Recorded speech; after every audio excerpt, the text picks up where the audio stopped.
All right, Algebra 2. Next problem number 11 says, which system of linear inequalities is represented by this graph? Well, you'll notice on this one the difference from the other problem where we had to do the same thing is that not all the equations are written exactly the same. So we're not going to just be able to figure out, okay, which one's going greater, which one's going less. So unfortunately, that's not going to work. But it's actually not too difficult to identify what the equation is for each of the graphs. Then we just got to figure out whether it's less than or greater than. Alright, so for the first one here, I'll choose this one first. We have to identify, because we know y equals mx plus b, where m is the slope and b is the y-intercept. So the y-intercept on this one is -2,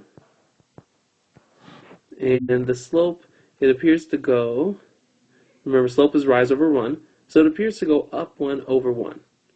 So that means the slope is just 1. So it's going to be y equals x minus 2. The next thing we have to identify is whether it's greater than or less than. We know it's greater than or equal to because it's a solid line. Solid always means or equal to, because that means it could fall along that line. The dotted line means it can't fall along that line.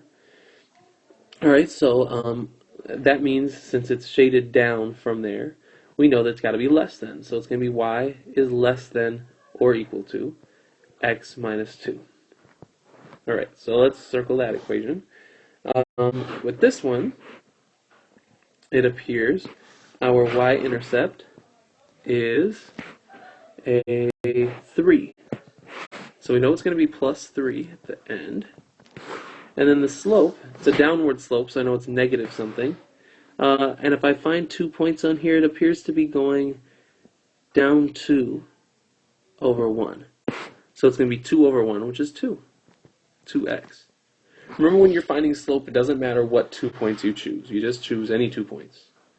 So from there, it looks like it's being shaded up. So it means it's greater than or equal to. So y is greater than or equal to -2x plus 3. All right. Okay, well, we can get rid of this one. That doesn't fit either of the equations. This one's a positive 2x plus 3 in there, so we can get rid of that. Unfortunately, that means these equations, which are not in the form that we made our equations in, have got to be the right ones. So let's see which ones match with what we found. Alright, so we need to change in each C and D the things into y equals form, or we could change our equations into the standard form. I think it would be easier for us to change these into standard form. So I'm going to take this equation here, y is less than or equal to x minus 2, and get the x on the other side, because that's what standard form looks like.